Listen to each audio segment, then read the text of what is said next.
Ladies and gentlemen, boys and girls, children of all ages, Inside the Foul podcast brings you episode 40 with the opinions and perspectives of a couple best friends. And if you don't like that call, we've got 3 words for you. You're out of here. We are your hosts, bringing you the show where we dig deeper than StatCast, talk sharper than a two-seamer, and occasionally hang a curveball or two just for entertainment's sake. Chris and Ethan. Okay, that was a good one. I don't know how you do this. Today's guest is a guy who's taken the long road through the professional baseball league and done it with brains, grit, and a slider that should probably come with a warning label. We're talking about Brad Case, the Rollins College arm who went from Division II ball to the Pittsburgh Pirates organization, carving his name through every level of the minors like a right-handed road warrior. Brad's the kind of pitcher who proves the velocity may open doors, but command, composure, and conviction keep you in the room. He's lived through data-driven development, bus rides that make you question your life choices, and more bullpen sessions than most people have had hot meals. And here's the thing. He's still chasing the dream with the same edge he had on draft day. We're going to talk about all of it. Analytics versus instinct, the grind of the minors, pitch design, mental toughness, and yeah, maybe even which teammate snored the loudest on that 2 a.m. road trip. So buckle up, because this isn't your average cookie cutter interview. This is the story behind the stat line and the man behind the mound. Let's get inside the foul with Brad Case. That was phenomenal. Thank you, man. That was a great intro. I got to get you to follow me around everywhere. I appreciate that. Yeah. So we're going to get into the interview questions in a second, but for our viewers that, aren't too familiar with you, tell us a little bit about, yourself. Man, I mean, you nailed it. I went to, so I'm from New York originally. I was just just outside the city in the suburbs. Grew up there my whole life, played high school baseball. And then when it came time to make a decision for college, I kind of went like, I'm never going to play pro ball. I should just play it safe and go to like a D2 with a really good education. And that's what I did. And I got there, and wow, we had a great environment. I had really great teammates, great coaches, and we really all kind of pushed each other. And I think when I look back, it's like 7 or 8 guys went on to go play pro ball from those teams I was there with.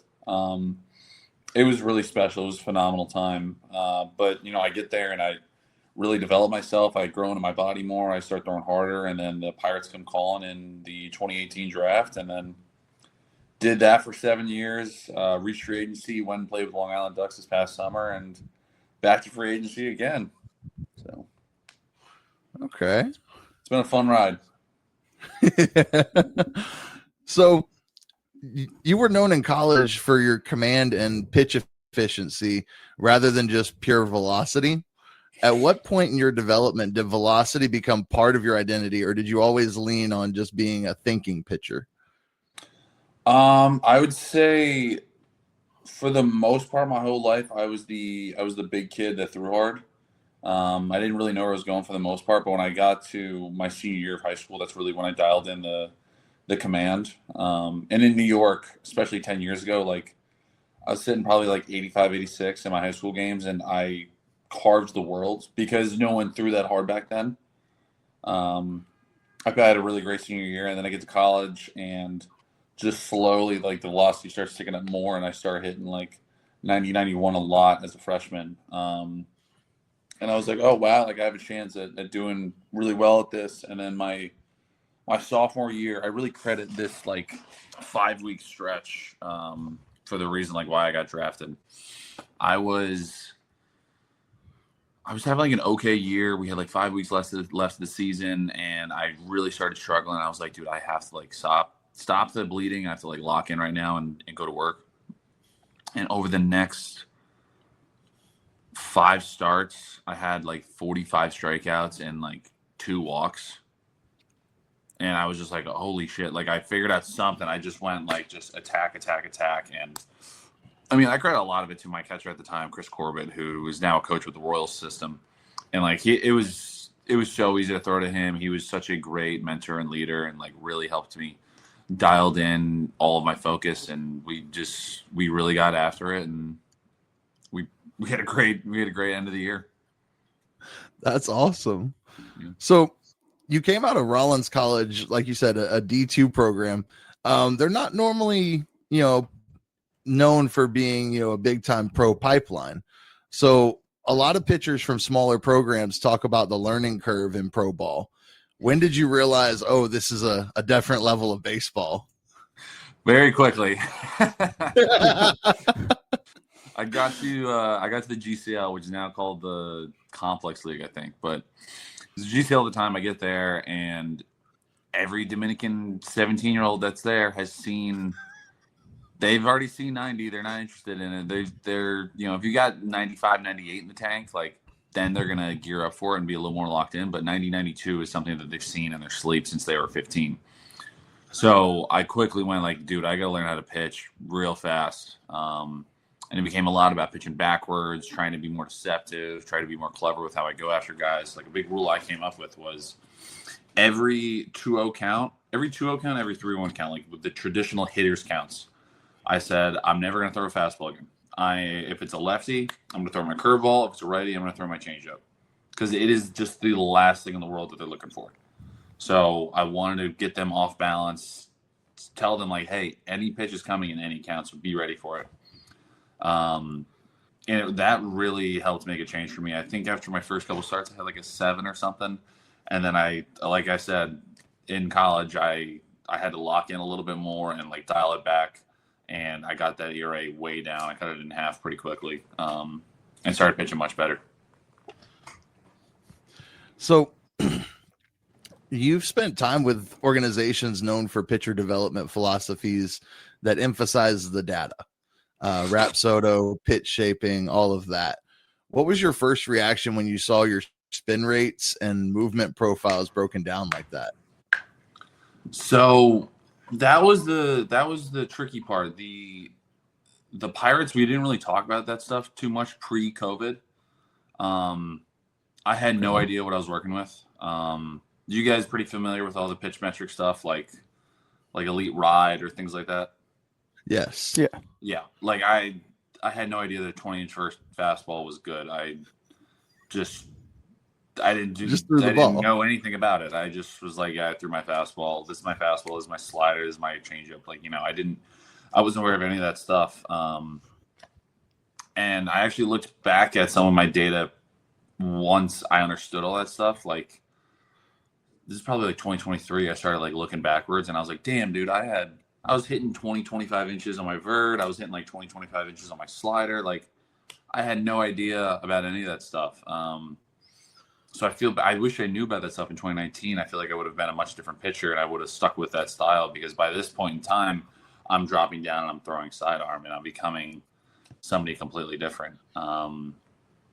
It's been a blast to like learn all this stuff. And then, as I've moved into coaching a lot more, for work now in the off season, I love sitting down with kids and being like, all right, you are not very good at spinning the ball efficiently. So let's show you how to throw a 2-seam and let the ball take off like a crazy sinker and just do all this nasty stuff where it's just dancing for you. And it's an absolute blast to like walk kids through this stuff and how all the physics of it work. Well, you explained just a second ago that you were saying sidearm and things like that and changing your pitch types. How do you, as a coach, deal with that with the youth players and coaching them to avoid the sidearm because they are still in development? I got one kid right now who I fight every week because he wants to throw sidearm, and I said, no, dude, you have to wait at least 10 years before you want to try it out. Because, like, to me, sidearm is not a role that is like, oh, sweet, I can do this, and like I get to elevate myself to do this. It's like, shit, I can't throw from over the top. This isn't working. I need to change something up and develop something new because it is not panning out for me. When that conversation came up with the Pirates, it wasn't like a, dude, you're so good, but like, we think you could do even better if you drop down. It was like, hey, you're cut or you're dropping down. It's your pick. And I was just like, Wow. shit. I was like, all right, I'll drop down. I was like, I'll go for it. And it's worked out really well. And I credit a lot of that to, obviously, you know, my family, my friends for supporting me and, you know, giving me, feeling like they had my back through that transition. But Mark Fisher, who was my coach, my old throwing coach, he was the man. He was phenomenal. He really helped me through a lot of those transitions. He took me from like 83, 85 to like 88, 90. And I even got up to 92 from down low this year. Then I hit 95 from over the top. Okay. So I have a question for you. What was it like on your draft day? Did you expect to be going to the Pirates, or, you know, because watching the draft online, we only see the first 3 rounds on MLB TV. Yeah. So what's it like for you going through that moment? I love telling the story.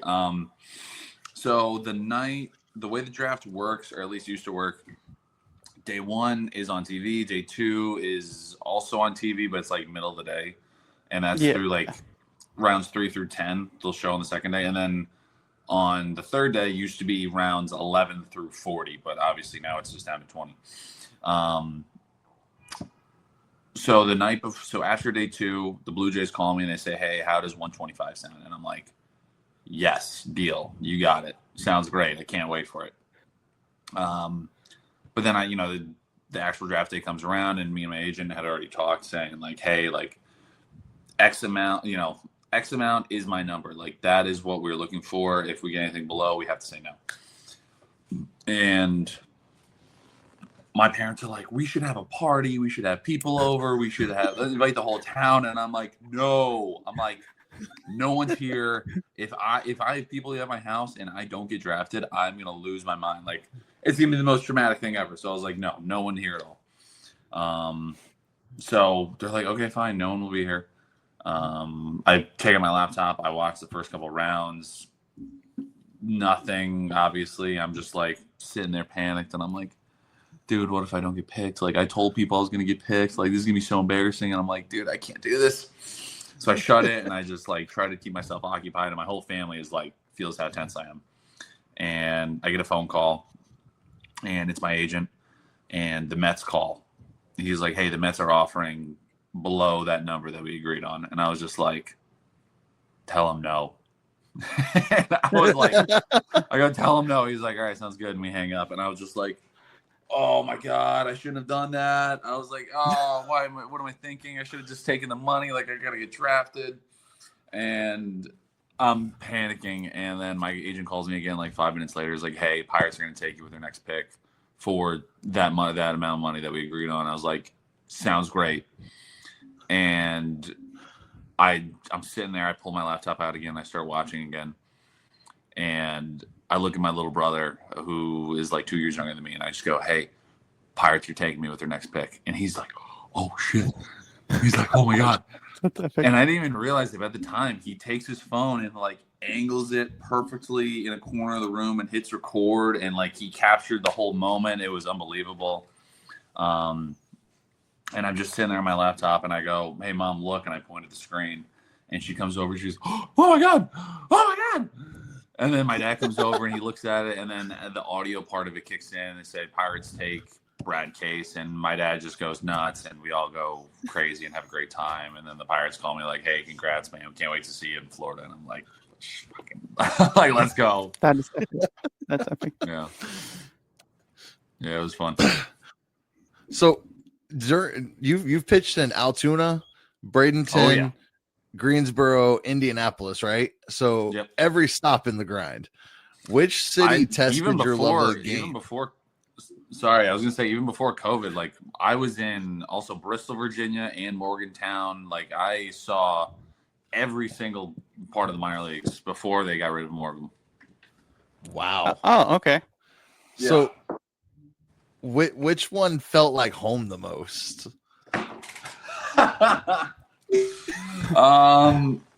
Oh geez, I would probably say Altoona just because of how much time I had spent there. I mean, I was there for parts of 4 seasons. Which was a grind. But there's lovely people in that town, so I really didn't. I didn't mind it all that much.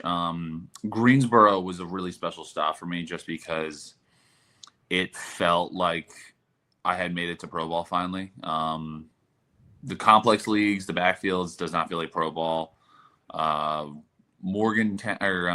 Bristol for the Bristol Pirates was an interesting setup. It was just not a great field, not great facilities, but a nice enough town. And then Morgantown was just more of it just felt weird because I was there for like a week and I was like, I don't know, kind of bad of it the whole time just because it was like at the end of a very long summer. Greensboro it felt like we had made it to pro ball. Like it was just the town is phenomenal. The stadium is beautiful. The owner there, Donald, was a great guy. I really enjoyed my time there. It was fun. I felt like I was really mastering my craft and growing into myself. I was a starter there, so every 5 days I got the ball, and it was a very it just felt professional. It felt big league, and it was a great time. I miss those days a lot. That was a fun team. So, touching on that, out of all those towns and teams you played for, which one of those clubhouses felt like the most vibes? The most vibes. Because all those. Hold on, let me figure out how to. No, I think I get your question. Because each one of those stadiums were different. Like looking, because I watch a lot of minor league ball. I'm like, how do these guys vibe in this little clubhouse? And you're only there 3 days and then you're gone. Like, how do y'all like keep morale up, basically? Oh, that's easier than you think. It's just, we're all getting paid to play a game, so keep that perspective in it. I think that if we had to get up every day at like a normal hour, like normal working people, then we would probably feel crushed a little bit more. But like sleeping in until like 11 and going to Waffle House is like a pretty fun thing to do with the guys. So it's much more laid back in that sense. I think the best vibes I ever had in a clubhouse was this past year with the Ducks. I actually just grabbed that hat, the Long Island Ducks. That was my indie ball team, and that was an absolute blast. We had a lot of guys that were former big leaguers or guys just trying to get into pro ball. We had a guy who worked construction last year but got himself up to 95 and made the team. Like we had guys from all walks of life. And that was an absolute blast. Like we all really loved each other and pulled for each other. I can't be thankful enough that I did a year of indie ball. I had heard the stories and was like, oh, this sounds really brutal. And it was a grind, especially for me. I live in Manhattan right now, and I was commuting an hour and a half to 2 hours there and an hour and a half, 2 hours just to get back home. Like it was 3 to 4 hours a day in the car. But it was a blast. Like I loved every second of it. It was a great time, and I wouldn't trade it for anything. So the minor league life is, a lot of long bus rides, small crowds. Everybody's got the dreams and aspirations of the majors. Was there ever a point where you questioned if the grind was worth it, and what pulled you through that? Every day. Every day. No, you know what the pot of gold at the end of the rainbow looks like. Like you see the big leagues on TV and you know how much money they make and like how much they can provide for their family, and you go like, dude, this is worth it. Like at the end of the day it's worth it. I think probably the most profound moment I had where it was like, dude, this is definitely worth it, was I got to go visit a friend of mine, Cam View. He played in the big leagues a little bit in 2022 with the Pirates. I played with him most of 21 and the beginning of 22, and then he got called up. And I went to go visit him in Pittsburgh one day because I was living in Altoona. So I was just like, dude, I'm going to shoot over for a game and hang out. We go back to his hotel at the end of the night, like have a couple drinks, just hanging out and talking with him. And he's just like, yeah, it's the best thing in the world. Like he doesn't get excited for anything. And he's like, being in the big leagues is the coolest thing he could have ever hoped for. Like he doesn't get excited. And he was like, this is the greatest thing I've ever done in my life. Like the whole team wants to win. The stadiums are full with 40,000 people. You're flying everywhere. You're staying in nice hotels. You're getting great paychecks. Like all of it is true. And that's what it felt. And I saw that excitement in him, and I was like, dude, this is worth it. So I got to keep on going. And you're always a phone call away. There's my favorite story about being a phone call away was this guy, John Borman. So if you don't know John Borman, you got to look him up later. Okay. John Borman was in high A in 2017. He is the dev list, not even dev list. Like they put him on the phantom injured list. He was just catching bullpens. He was basically there for vibes and for hanging out and being a good guy. Like seriously, one of the funniest teammates I've ever had in my life. They're in Jupiter, Florida. You guys are in Florida, right? Yes. What part of Florida? Jacksonville. Okay. All right. So you guys know where everything is in Florida, obviously.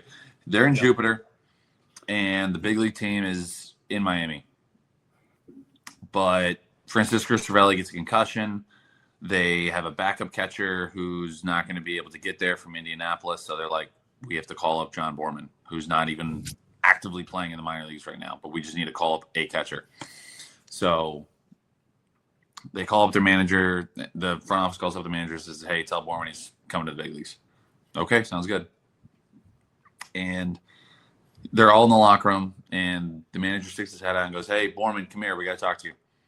And he's like, oh, no, what did I do now? And he's like, he's just joking around. He sits down, and they look at him, and they go, hey, it's John. So, like, we don't know how to tell you this, but you're going to the big leagues. Congratulations. Can you get in a car and drive to Miami? And he just goes, ha, nice.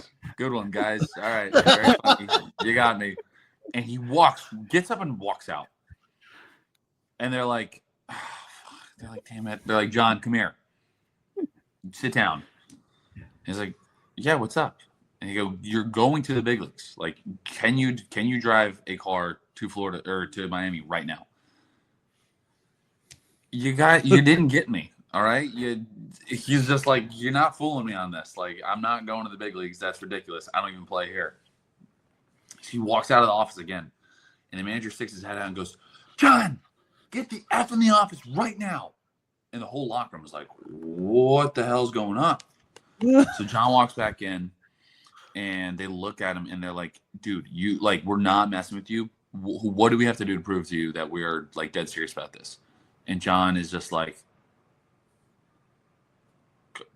get the minor league director on the phone. He's like, get him on the phone and I don't believe you. So they go, okay, fine. And they call him up. They go, yeah, Larry. Yeah, John's right here. You want to talk to him? Yeah, he wants to talk to you. Okay, cool. And John just looks. He tells me this whole story in like 2019, and he says he just picks up the phone, looks at it like he's crazy. He's just like, hello? And Larry Broadway looks at it. It says on the phone like, hey, John, hope you're doing good. Can you drive to Miami right now? We really need you to get there. And he looks at the phone, looks back at his manager, and is just like, this is real? And he goes, yes, it's real. Yeah, okay, I'll be there. Click, goes, packs up, celebrates with all his friends, gets in the car, drives down to Miami, and gets there and is just at the plate, like, get up there for his first AB, like, later that day. And JT Realmuto is back there catching and looks at him and just goes, hey, John, congratulations. I heard about your story. First pitch is a fastball. And John's like, whoa, really? So he gets in the box, goes, boom, swing and misses right through it. Goes, shit. JT Realmuto goes, all right, that's all you're getting. Good luck. That's awesome. Phenomenal story. He tells it so great. He's seriously one of the funniest guys I've ever met. That's an epic story. Yeah. So you face some pretty great hitters coming through the system.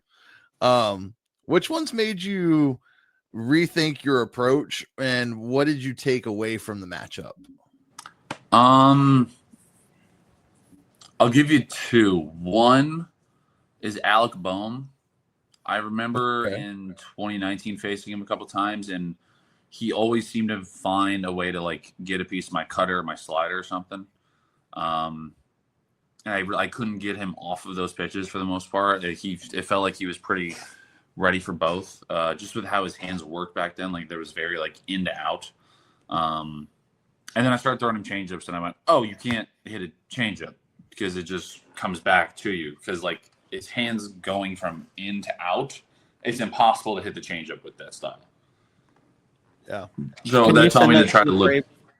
Can you send that to the Braves organization? Because Alex kills us. Can you please like help us?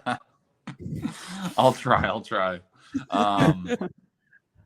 But yeah, so that was one part where I had to learn like, okay, how do I have to figure out their approach and then play off of it to try to beat them? Because I can't just stick with my game because he can just follow my game and then beat me at it. So it's the chess match of like, I gotta do one thing while they do the other, that little dance. Another guy that really gave me a hard time was actually that same season.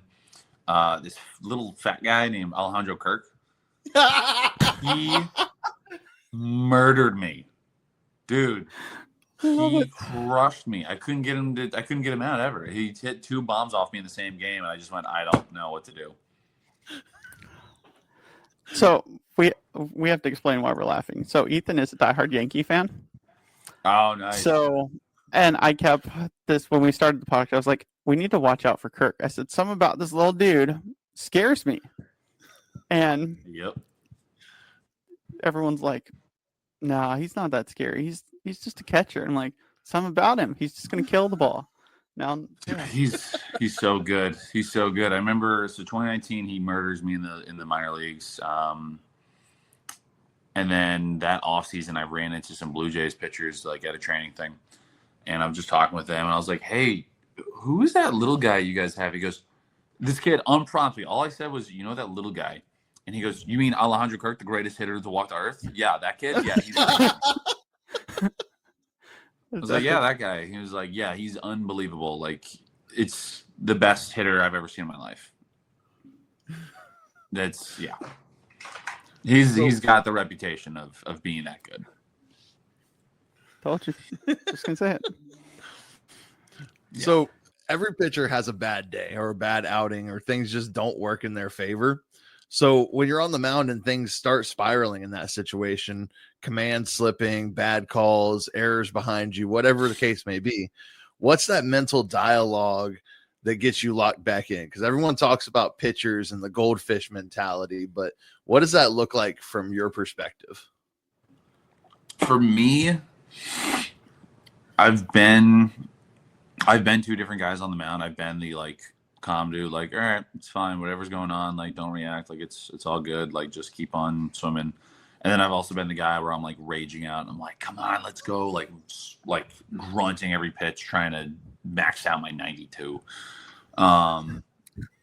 And I've found that like whatever, if I'm out there like all stressed out and like really trying to squeeze the ball and I'm trying to do too much, when I relax, take a deep breath and step back, it all works out. But then the opposite as well. Like if I'm out there and I'm too calm and I'm just kind of like swimming along and I'm starting to get hit a lot, if I snap and I get really pissed, the same thing will happen. Like I found that if I'm on either end of the spectrum, just switch it and then it all works out for me. So it's just about like being able to catch that earlier and make that switch earlier.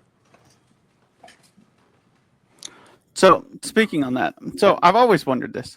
When pitchers are on the mound, because I've had parents ask me this question as a coach, what do I go tell a pitcher? What do the pitching coaches come out there and tell y'all? Do they just tell y'all something like, because I feel like sometimes y'all are smiling and other players are laughing behind you at the meeting. Is it actual baseball or is it just them just making conversations to get y'all like relaxed? Sometimes, yeah, it always depends. I mean, it depends where you're at in the game and what kind of situation is going on. Like, I was never really a guy that like made jokes when I got out there. If it's just a pure mound visit and the pitching coach is coming to talk to you, it's usually like, hey, just take a deep breath, you're fine. Like, it's just trying to get like all those heightened emotions, trying to get you to catch your breath, trying to get you to calm down. But sometimes there is like a call for like, to make a joke or something. Like, I remember we had a game this year where we were down 6-0 in the first inning, and our starter threw 50 pitches, and they were like, "We have to pull this guy." So I come in the game, and it was our manager's birthday, and I remember jogging out there in the first inning, and I just look and I go, "Hey Lou, happy birthday, man!" And everyone just kind of laughed. We were like, "All right, it's fine." I throw 2 pitches, I get the third out, I'm out of the game, done, and like just ready for the next day. So that brings up you coming into the game. Did you like being a starter or coming out of the bullpen? Your preference. I really, so this year I was like the emergency guy. I was like the fireman. I was like the, oh shit, like shit has hit the fan. Like, Brad, get hot. We need you in the game right now, because I was a sidearm guy, so like I could get hot quick, get in the game, get a ground ball, done, out of it, ready for the next day. Like I had like 60 appearances in like 120 games, so I was in there a ton. I really enjoyed that part of it, and then I also really enjoyed being a starting pitcher, because then I could have a process, I could have a plan. I knew when I was starting, I knew the weather. I knew what we were going to wear. I knew their lineup. I knew our lineup. I knew who's good against what pitches. Like, I really took a lot of pride in preparing and like jotting down every note I could going into those outings. As a reliever, you don't really get the luxury to do that. Like, I don't know who I'm going to face. I don't know when I'm going to pitch. I don't know any of the information. For me, I like either being a starter or I like being the emergency guy. Because there was a long period in my career where I was the like emergency length guy, which they asked for 3-4 innings out of the bullpen, and I was just like, guys, I'm not going to pitch well if you ask me to throw 4 innings out of the bullpen. Like, it's not possible to be that prepared for that much length. I can get in there, get an out, get an inning. I can do that every single day, but if you ask me to try to do 4 innings when I have to face the lineup multiple times and they're all prepared for it, and like I don't have any other factors, like it's going to be much, much harder. Does that make sense? Yes. Yeah. I coach some kids that are like that. Coach, don't put me in the game. I'll start the game. Don't put me in. I'm like, oh, okay, got it. You're 12. It's okay. At 12, you got to be malleable. You got to be able to do whatever. Please tell that to my 11-year-old. So we'll have to go back to the point when you're like, just throw over the top. I coach his son, and he wants to sidearm every pitch. I'm like, dude, you can't throw a strike sidearm. He's like, but it feels good. I'm like, only for so long, but he's actually in a splint right now because he broke his growth plate in his elbow. Oh shit! Sorry about that. Oh, it's all right. Just repetitive motion. We don't know what actually broke it. He told me, he's like, Dad, I've had this issue for 2 weeks. My elbow kind of hurts. He's like, I just thought it was normal pain. I'm like, you didn't tell me 2 weeks ago. Because he collapsed at practice making a hard throw and just grabbed his elbow. I'm like, oh no. Oh man, that's tough. But he'll be all right. Doctor's already got him handled. All right, that's good. So baseball right now is obsessed with stuff. You know, the velocity, spin, extension. But you've carved out a career by blending brains and command. How do you stay confident in your identity as a pitcher in a world chasing just the radar gun numbers? That's a really good question. I think that, well, I mean, currently I am trying to throw harder. Like, we're always all trying to throw harder because we just know that's where the money is. Like, if you show that you can hit 98, like, someone will go, yeah, get him over here. That's how it works for the most part. I took pride in being a sidearm guy these past 2 years. I'm not going to blow you away with stuff. Like, I'm not going to blow you away with stuff. I'm going to throw really uncomfortable pitches at really inconvenient locations to get you to take really bad swings. Because that's what it is. It's especially like, I realized quickly the approach for hitters when they're facing a sidearm guy is one of 2 things: swing first pitch, don't swing at all. And if you're gonna swing first pitch, great. That makes my job easy. Get out of the way. You hit the ball to shortstop. he's throwing it to first. Done. If you're not swinging, then it makes my job a little harder because then I have to go like, I can't give you something too sweet because I still don't know which one you're going to be. But once I get to the third pitch of the AB, I go, okay, you're not taking the bat off your shoulder. You can't see the ball right now because it's just such a unique, uncomfortable position to throw from. So I've just learned, like, once those guys show you that, like, they're not going to be aggressive, just go right at them. Because what I've told myself a lot in my career is, like, go for it, man. Try to hit a home run right now. Try to hit this ball as far as you can. And more often than not, they just ground out or they hit a fly ball. Like, it's baseball's a very hard sport. So I try to tell a lot of kids, like, don't give the hitters too much credit. Like, make them hit the ball. Yep. See, you've been clocked in the mid 90s, right?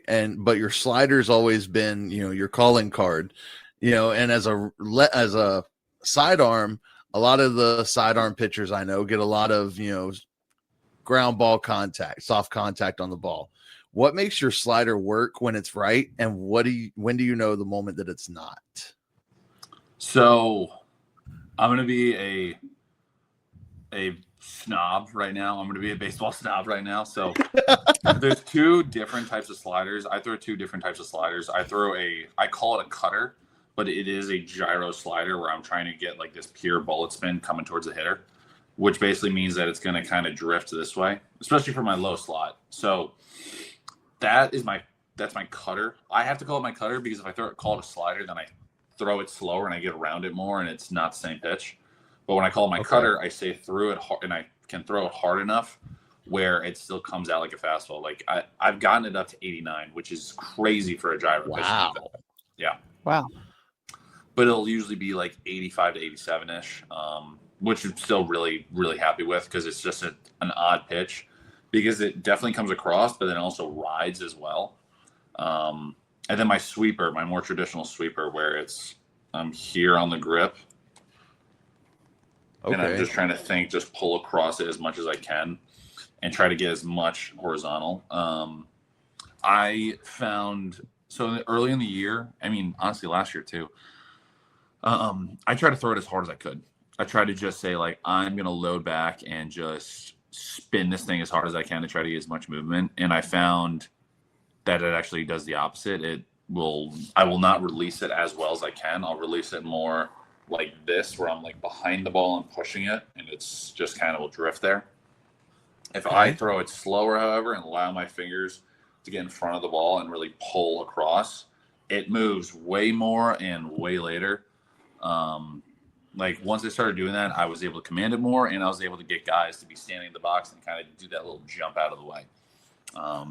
So for me, it's just like, dude, I don't have to throw it 100. I just throw it 75, throw it 76, throw it 77, and have that good spin on it so I know I can command it. I can cast it out far and let it just bend back, or I can start it down the middle and let it just fly away from them, and then it's a swing and a miss. I was going to say, so you use your slider as your swing and a miss pitch.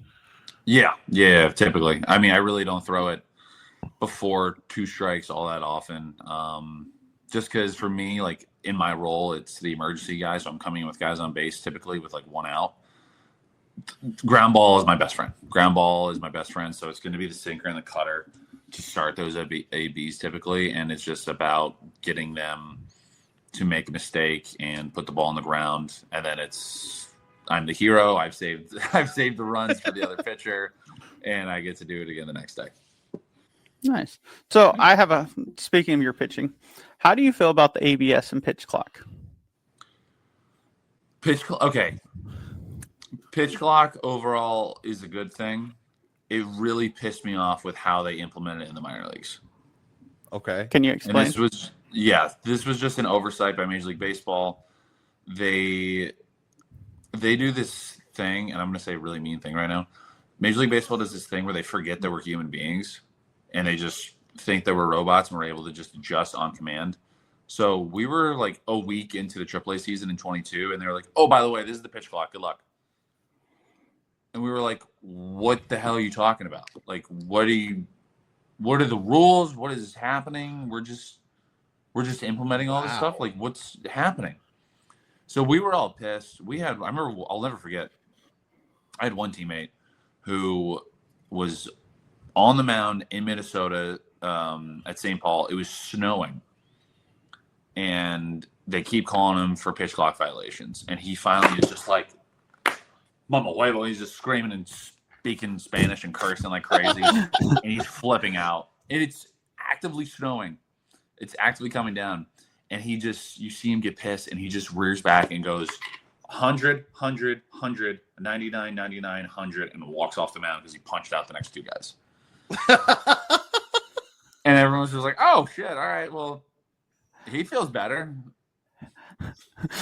And yeah, it's just, but we were pissed. Like it was just not implemented correct. Like, and the league doesn't care about like, oh well, who cares? This one outing if like they screw things up for a guy. It's like, no, dude, like that one outing is on his stat sheet, and then front offices are going to make decisions about his life based off his stat sheet. So like, you can't just do that to people. So that always had irked me, and it really, I didn't appreciate how they set that up.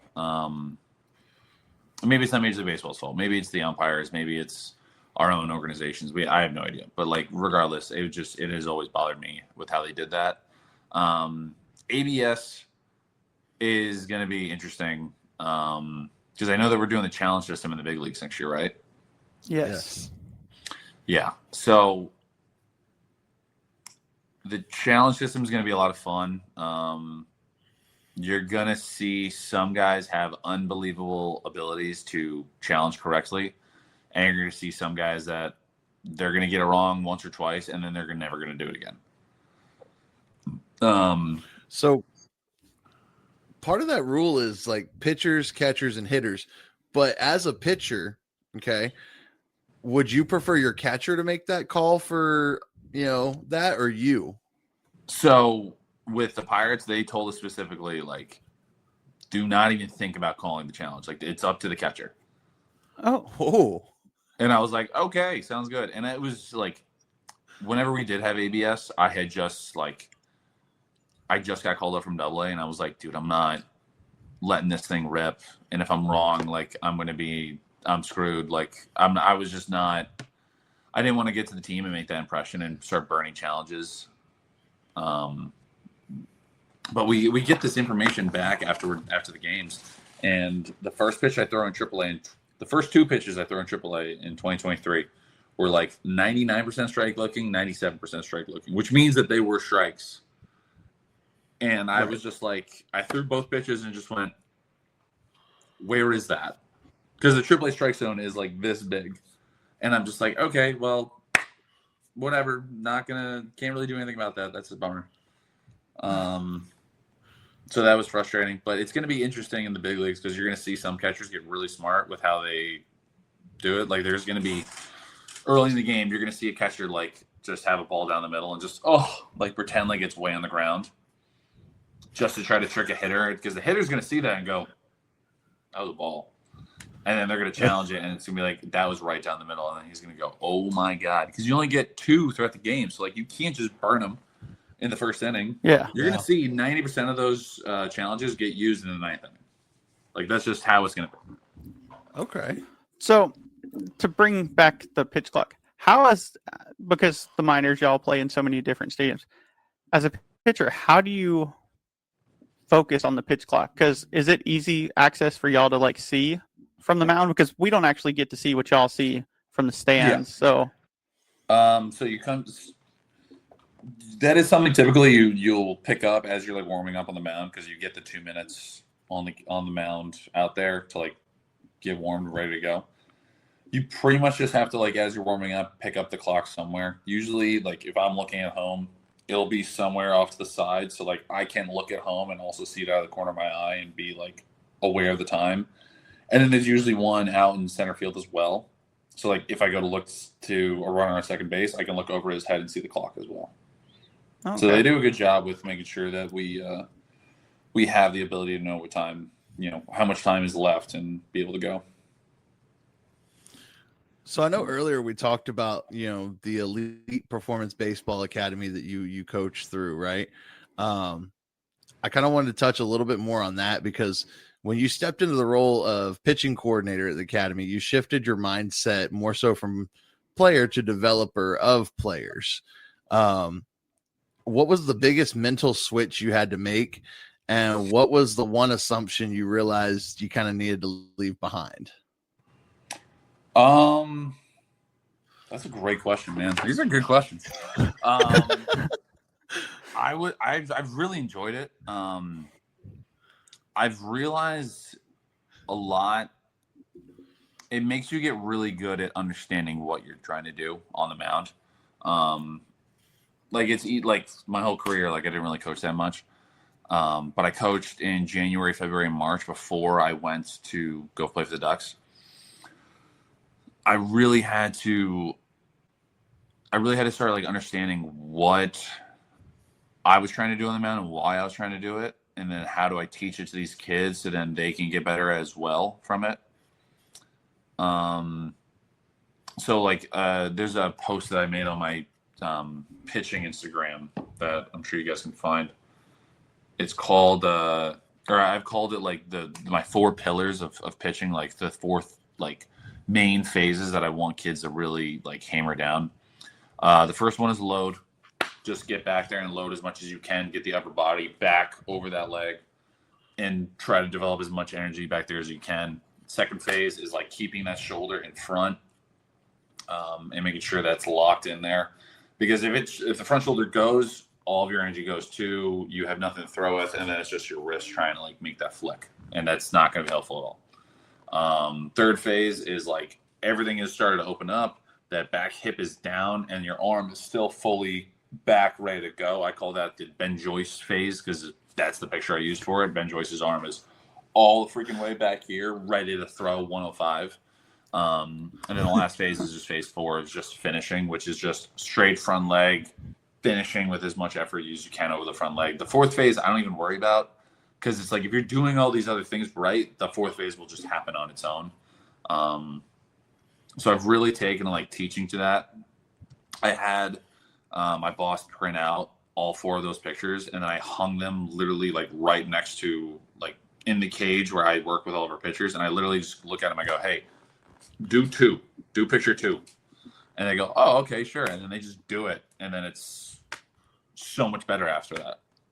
It's phenomenal. Like kids are visual learners, so it's fun to walk them through all that stuff. We've had kids make unbelievable jumps. We had this one 15-year-old, I think he just turned 16.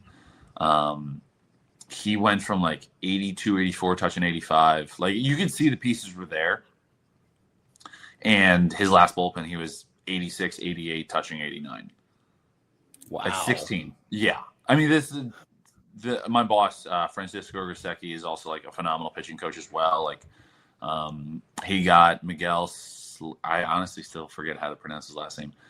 Miguel, though, is one of our big prospects that we developed, and he throws 100. And he got drafted by the Nationals this past year out of high school, and like just unbelievable hard worker, unbelievable kid, like great mechanics, just throws the crap out of the ball. He'll throw sometimes and be like, "Do you see anything?" I'm like, "No, you throw 100, dude. What do you want me to do? I'm not going to change a thing." Like, you want to talk about pitch development? Sure. Like we can talk about like your sinker or like throwing a cutter or something, but like I'm not going to tell you how to move. I'm not going to tell you how to throw a baseball. Like that's insane. Well, speaking of pitch development, you've been through a lot of the pitch design work as a player, your slider, your 2-seam, your gyro slider. When you're coaching young players now, how do you decide when to introduce a project pitch versus focusing on refining one that they already have? So for the most part, I've got my pretty easy fixes for most kids. I made a post about this on my Instagram in terms of just how to throw a changeup, how to throw a breaking ball. It's really just changeups. I just tell them like you're throwing a fastball with these 2 fingers. So it's just this. The other fingers kind of go wherever's comfortable. If it doesn't feel, nothing feels comfortable, I tell kids to get a baseball, put a changeup grip in their hand and go to bed. And literally like by the morning, your hand will feel comfortable with a changeup again. It always works for me. But I just tell them fastball with these 2 fingers, try to throw 1 mile an hour harder so they really finish that pitch well. And it just takes off on their own. For curveballs, I tell them I don't care where you're on the baseball, like what seam you're on. Just make sure that you try to get this finger out of the way and really try to develop that pressure on that ring finger in there, and it'll do all the spinning for you itself. I make those few like key changes with kids. When it comes to like true pitch design, like the really technical stuff on the TrackMan and whatnot, I try to reserve that for the kids that are like throwing maybe low 80s, but like typically like 85 and north of that. Then I'll be like, okay, let's try to figure out what we're doing on the mound. Let's try to see if we can throw a two seam, like if we're trying to throw what is it called? Seam shifted two seam, or are we trying to throw a gyro slider? Are we trying to throw a more traditional curveball? What does the sweeper look like? Like we'll dive into more of those topics with those guys. But for the most part, it's really just like, this day throw a changeup, this day throw a breaking ball, go have fun. Because it's not, I don't want to overthink it with them. No, I feel like there's a good balance there, because you can't teach what they don't understand. Yeah. And there's a certain point too where it's like, if they're not throwing the ball hard enough, then it's going to be hard for them to like, it's going to be hard for the ball to really do what we're trying to make it do.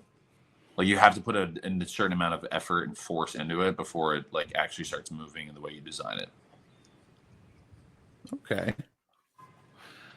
In your role, you're developing not only physical skills, but also mental and competitive habits. What's one mental skill or habit you focus on with your pitchers, whether it's composure, sequencing, reading batters, and how do you coach that in regular training?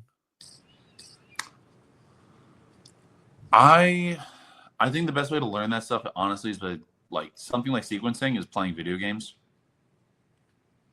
Okay. I just tell them play MLB The Show and like make yourself a pitcher and just play that nonstop, and put in all the pitches that you throw, and you will start learning like, oh, this pitch and this pitch worked perfectly together, because it'll give you the lines of like how pitches move, so you can just go, all right, well, fastball away, slider off of that. I didn't bite. All right, let's go fastball in, try to, make them uncomfortable, and then expand with a changeup down. Or like, you start coming up with all these combinations and creativeness just by doing it on your own.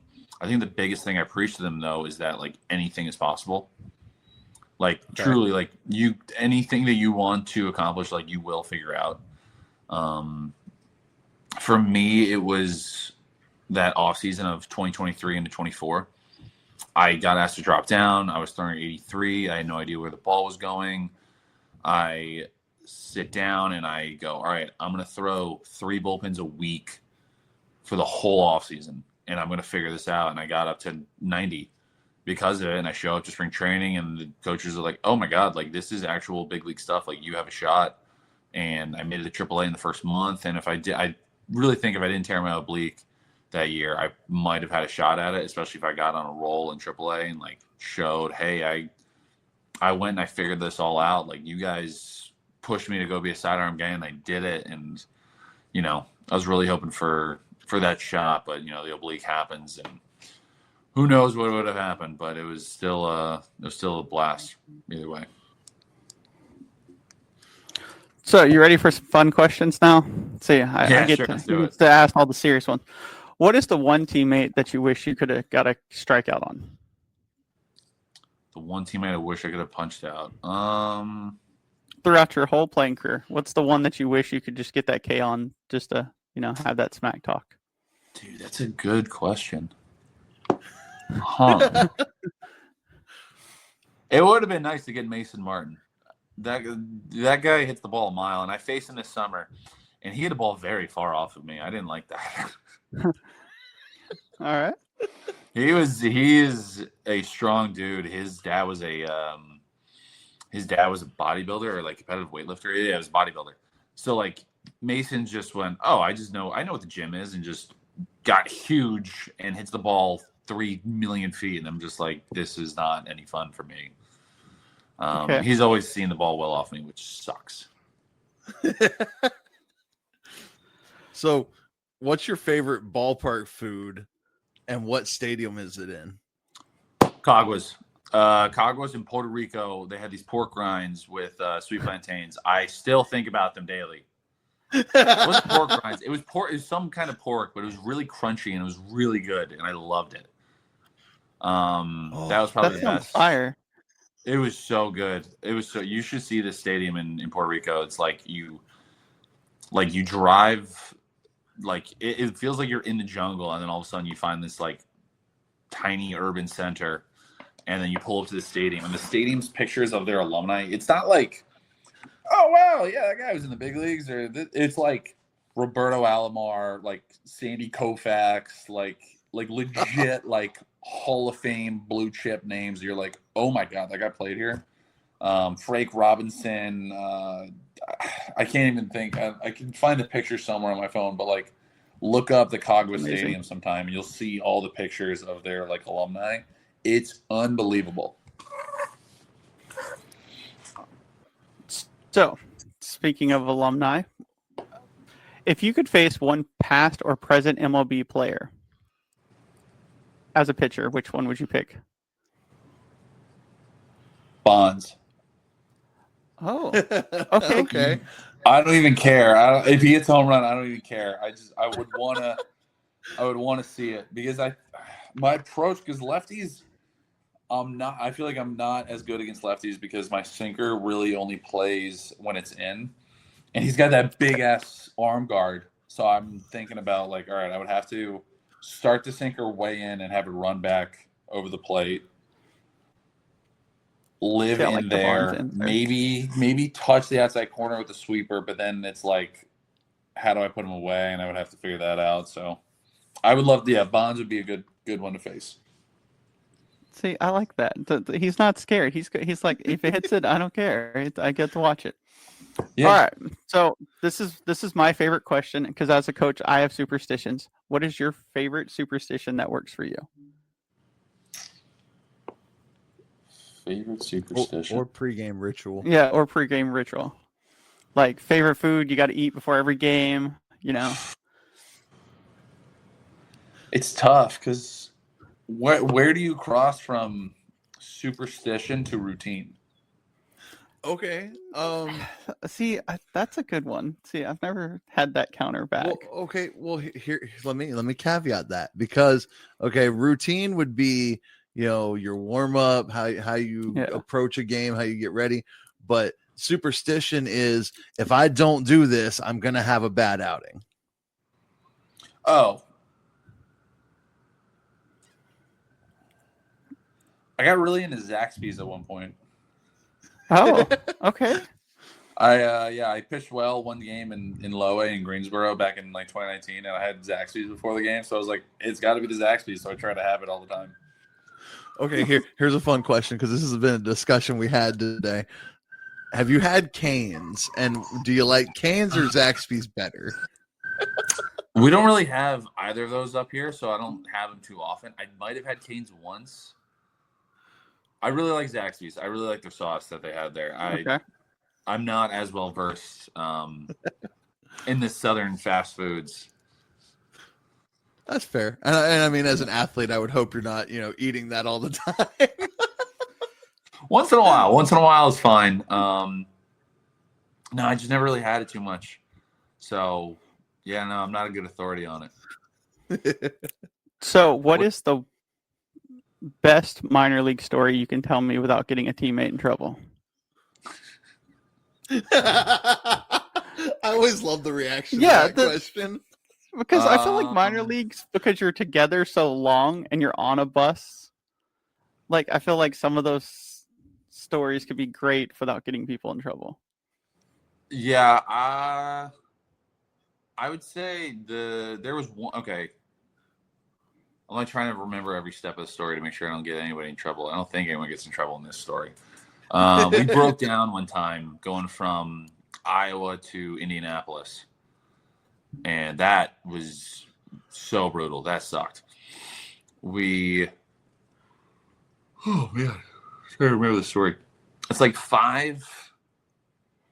I think it's probably like 5 o'clock. We get in the bus in Des Moines, Iowa. We load it up. We start driving back to Indianapolis. And as we're going, the bus breaks down. It's probably like 8, 9 o'clock. Bus breaks down. We're like, oh shit. And no, it's gotta be earlier than that because it was still light out. So we're like, oh no, what happened? We all get out of the bus and we all look, and the tire just exploded on us. And we're like, you got to be kidding. So we're in a sleeper bus though, which is nice. Like, it's very comfortable. It's very relaxing. Like, we're not like having a bad time by any means. But we didn't bring food. We were just gonna buy whatever fast food was on the highway and just keep on moving. So we're like, oh shit, what do we do? We just hang out for a while. We have some beers, relax. And then all of a sudden it's like, dude, it's like 9:30, 10 o'clock. Like, we need to get some food. Like, we're starving. This bus isn't going anywhere. So we all start looking on our apps for like to deliver food. Nothing delivers. We're all out of range for all the Uber Eats, all the DoorDash. And then someone figures out that Grubhub, there's one Taco Bell that's close enough where it'll work. So me and like 3 other guys, we all order like $100 worth of Taco Bell each, and we all just say like, let's go, just bring it. The lady picks it up. I go, hey, this is gonna be crazy. We're on the highway, so just get onto the highway, and we're like this bus that's broken down on the side of the road. And she was just like, okay, you got it, and just brought us our food and gave it all to us. We're like, dude, this is great. We all had a ton of quesadillas and chips and all that stuff. It was phenomenal. And we're all having a good time. It's like 2 a.m. and the bus still isn't moving. And we're like, screw it, let's just go to bed. And I go to bed at like 4 a.m. I wake up to the bus like turning on and like starting to move. I'm like, yes, let's go. Like, we're getting home. And I fall back asleep. And an hour later I wake up and we're stopped again. I'm like, oh, nice. We must be home. And I look, I'm like, oh my God. I'm like, we moved a mile down the road. Oh, like, we haven't gone anywhere at all. And I get out of the bus. I'm like, dude, what's going on? The bus driver's like, we're not going anywhere. We're screwed. We're not getting help. You know, nothing's happening. And I look back and I go, did you guys get us a new bus? He goes, no, that's the coaches. The coaches never left you behind. And I went, oh, wow. The coaches were the nicest people ever. So the coaches say, screw it. Like, we're not going anywhere. Everybody on the bus. Let's all get on the coach's bus. So we're all just standing there shoulder to shoulder for like the rest of the trip home. And we get home at like probably 10 a.m. We get to the parking lot. Our manager gets out of the bus and sees his car's windows all smashed in because someone robbed them. Damn. Yeah, it was brutal. But then everyone goes home. We all sleep for like the next like 12 hours to try to catch up because we all felt terrible. And then like the next day I got like demoted to AA. It was horrifying. That is my brutal bus story from the minor leagues. So what teammate's most likely to sleep through the bus call? Probably Mason Martin. Mason had this really funny joke that he would do every time, where anytime we pulled out of a parking lot to go on a away trip, he would go, dude, I forgot my jersey. The first time he does it, everyone's like, oh no, that sucks. The second time he does it, we're like, come on, you're not getting us again. And then like by the 10th time, we're like, this isn't funny anymore. But by the 20th time, we're like, this is hilarious. I had this wonderful cycle where it just got funnier as it went on. So speaking of jerseys, what is your favorite jersey you've ever worn?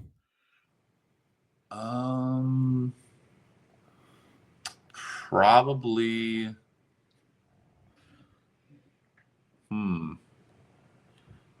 We had this blue jersey in Indianapolis it was like our Circle City jersey. I loved that. It was such a nice jersey. It was so beautiful. I loved wearing it. And then I had this blue glove that I would wear with it too. I really enjoyed it. Ooh. It was beautiful. Nice. Yeah. So, last final question. Brad, if you could go back and tell your draft day self one advice to help your career, what would you tell yourself?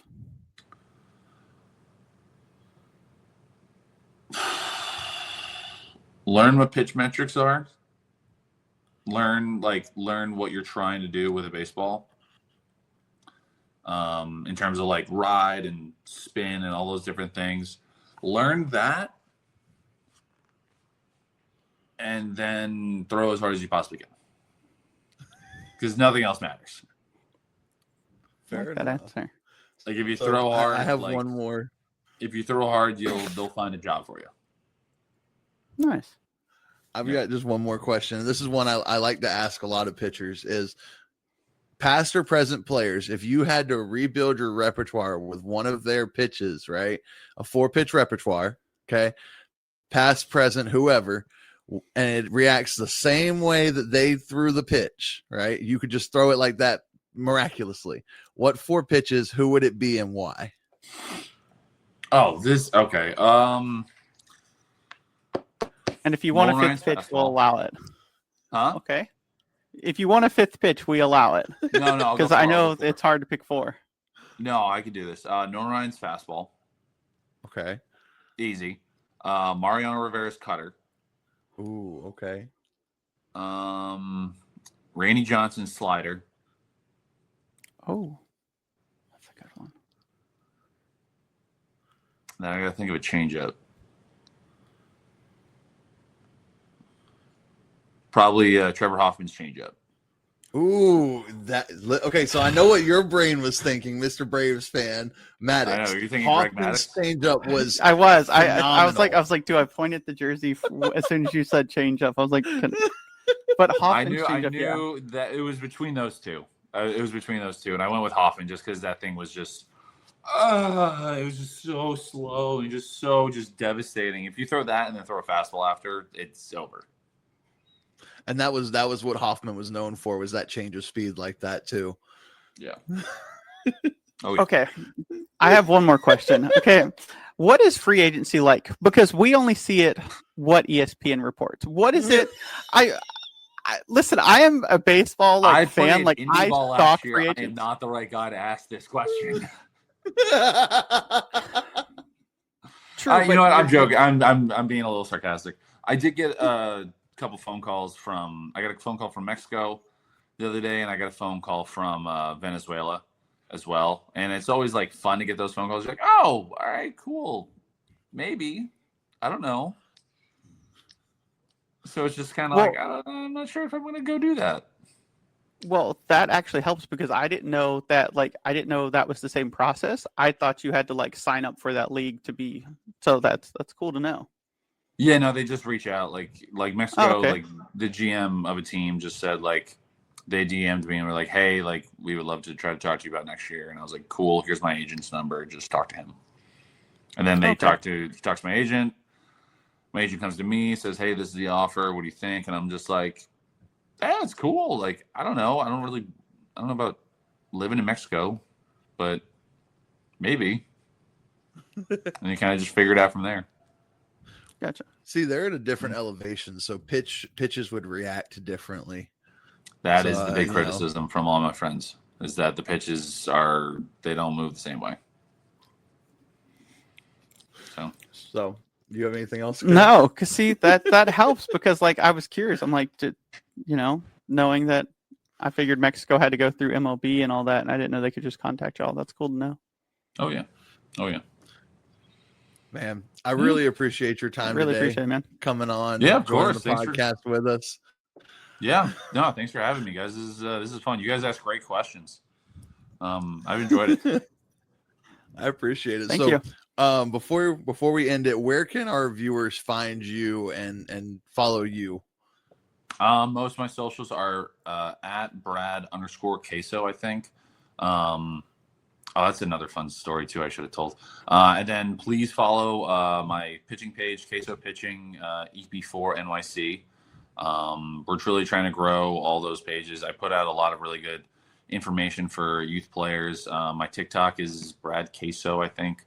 Go find me on any of those pages and hit me up. If you're in the New York City area, please schedule some lessons. Come check out the facility over in Long Island City. It's a beautiful spot. You guys will love it. But I got the name Queso because my name is Brad Case. And my very first day of pro ball, I was the only American there. And I meet the first guy. I play catch with somebody my first day. He barely speaks English. And he goes, "What is your name?" I go, "My name is Brad." He goes, "Bread?" I go, "No, Brad." He goes, "Bread." I go, "Never mind. Call me Case." He goes, "Queso? Like the cheese?" Whoa, tu nombre es queso. And I went, fuck, oh, man. It doesn't help that the gringo is now queso. Yeah. I was like, dude, they all think my name's Queso. So then I just kind of was like, that's actually hilarious. So I just leaned into it. That is great. That is like the easiest way to get a legendary nickname. Yeah. Yeah. The funniest part too was like people just kind of kept calling me all that, like as a joke once in a while, and I was just like, whatever. I guess it's just my name at this point. It's fine. I don't care. Nice. Yeah. Well, sir, that'll pretty much wrap it up for us. Again, thank you so much. We appreciate it a lot. Yeah. Thanks for having me on. I appreciate it. We wish you the best. Thank you guys. Thanks. And you guys too. Until next time, guys, this has been Inside the Foul Podcast. We'll see you later. Have a good one. So when I make the reels, I'll